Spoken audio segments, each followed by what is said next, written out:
Hello, everyone, and welcome back to another lesson here at English Pod. My name is Marco. And my name is Catherine. So, Marco, what are we talking about today? Today, we are taking a look at a guy who is a little bit too afraid of people in general. There's a good word for this in English, someone who's almost too afraid all the time, someone who is overly cautious. We call this person paranoid. Okay, so if you are paranoid, you think that everyone is wants to hurt you or that everyone is out to get you. Wait, did you hear that? That's No, did you hear that? No, I didn't. Someone at the door. So, Marco, can you check that? Okay, that's paranoid. You know, you're always hearing voices and noises and things. Yeah, so a paranoid, somebody that is paranoid. All right, so why don't we listen to this dialogue for the first time and see what this person is all paranoid about. There it is again.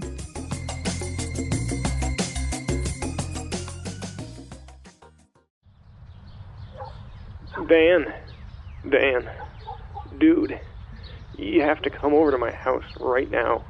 Is everything okay? Just get over here.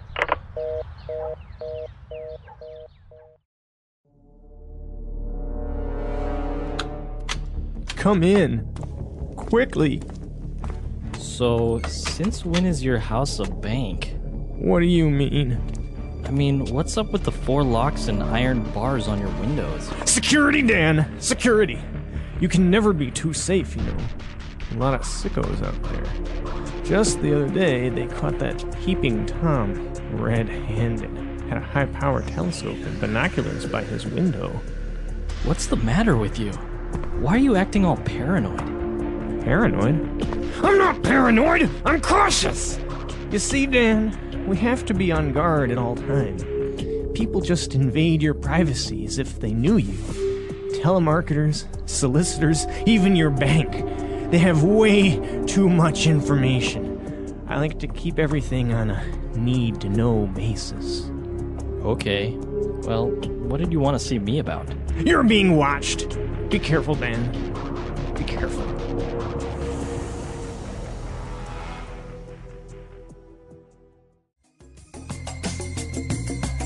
All right, we're back. So, I think this guy is a little bit too cautious. I would have to agree with you, and I would go so far as to call him paranoid. But there's a lot of great stuff in this dialogue that we can use in a lot of different situations. So let's take a look at some of these new words in today's language takeaway.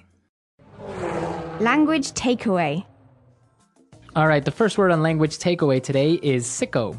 Sicko is also the name of a movie that was a documentary famous in America by Michael Moore, actually. Right. But sicko, in this context, means someone who is a bit weird in a bad way. So if you tell somebody you're sick, but like in that tone, right? You're saying you're sick. You're a sick person. You're gross. Right. You're saying you're gross. Or people who have inappropriate humor, who make jokes about not so nice things. Right. Yeah, they're sick. But in this case, sickos are people who maybe like to hurt other people, or people who are a little bit crazy, people who are not normal.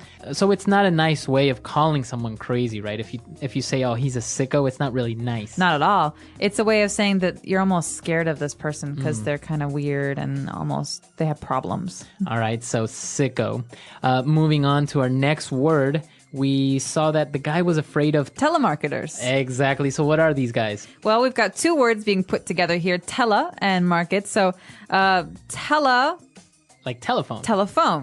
over communication. So they're not in person. They're people who call you up and market things. They try to sell you stuff over the phone. So this is very common. You get a phone call on your cell phone and they ask you if you're happy with your long distance calling plan or if you need new TV cable or something like that. And they always call during dinner or late at night, which drives me nuts. Exactly. So these are telemarketers. These are people who call you trying to sell things to you. And very similar to these is a solicitors. Exactly. But the big difference here with solicitors and telemarketers is that solicitors actually go to your house. They knock on your door. Mm-hmm. So they're also called door-to-door salesmen or saleswomen. That's right. So door-to-door salesmen, they go from door to door trying to sell things. But in this case, a solicitor is someone who comes to your house to try to get you to do something, to buy something. Mm-hmm. All right, very good. And moving on to our next word, we have a peeping Tom. That's right. We heard this a little bit earlier in the dialogue, and a peeping Tom is, again, a negative thing to say about someone.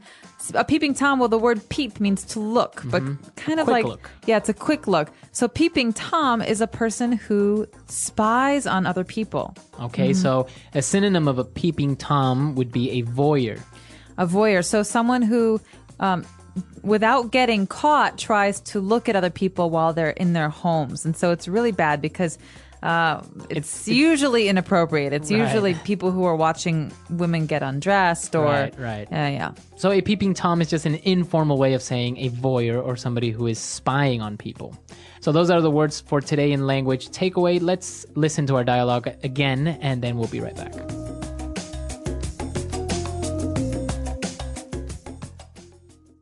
Dan, dude, you have to come over to my house right now. Is everything okay? Just get over here. Come in. Quickly.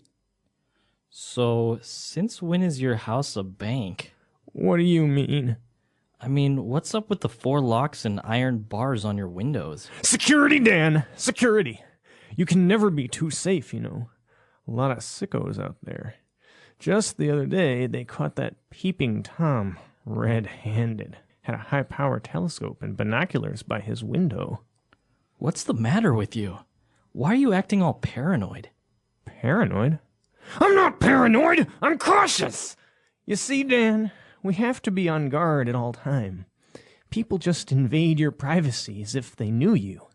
Telemarketers, solicitors, even your bank. They have way too much information. I like to keep everything on a need-to-know basis. Okay. Well, what did you want to see me about? You're being watched! Be careful, Dan. Be careful. Now we're back, and we had some interesting phrases in the dialogue. The first one being, you can never be too safe. Fluency builder. All right, so this is a common mom phrase. You often hear mothers say this when they're sending their kids off to school or whatever. They say, don't talk to strangers, and the kid says, well, why not? You can never be too safe, right? It's good to err on the side of caution. So it's okay to be extra safe or extra cautious, just in case. Exactly. You never know what's going to happen, so it's better to be cautious than not. And that's what this person's saying. He's saying, well, security, it's important. You can never be too safe. You never know what might happen. Is there another way that we can combine it? Like, you can never be too careful? Exactly. Basically the same thing. Same thing, yeah. All right. What's our next phrase? Our next phrase is about this peeping Tom, this person that they caught. They caught him red-handed. We caught you red-handed. Or he's been caught red-handed. So what does that mean? It's a very colorful phrase, and I don't just mean that because we're calling him red-handed, but to catch red-handed means to catch someone while they're doing something wrong. So if I see you breaking into someone's house and I say, Marco, stop! I'm catching you! Stop now! I just caught you red-handed. You saw me doing the act. Exactly. And another way of saying this is you caught him with his hand in the cookie jar. Okay, and this is another great phrase. You can imagine a child who sees the cookies in a very special jar on the counter in the kitchen. And mom says, don't eat the cookies. Well, the child goes into the kitchen and sees the cookies and opens the jar and puts his hand in the jar. And then mom comes and says, caught you. That's a boy with his hand or a child with their hand in the cookie jar. So it's the same thing. I can say, I caught you with your hand in the cookie jar. Or you were caught red-handed. All right. And our last phrase for today is, you are on a need-to-know basis. All right. This is a great one. This is often said in spy movies, Yeah. I think. So we say, you're on a need-to-know basis. That means that if you really need to know something, then I will tell you. Right. But if not, I won't. So you only have the information that is necessary, no more or less, right? You're on a need-to-know basis. Right. So I say, tell me, Marco, tell me what happened. I want to know. Right? And I can say, no, you're on a need-to-know basis and you don't need to know this. All right. So a need-to-know basis, as you say, very popular among spy movies and government movies and stuff like that. Conspiracy movies. Yeah. All right. So let's listen to this dialogue for the very last time and we'll be right back.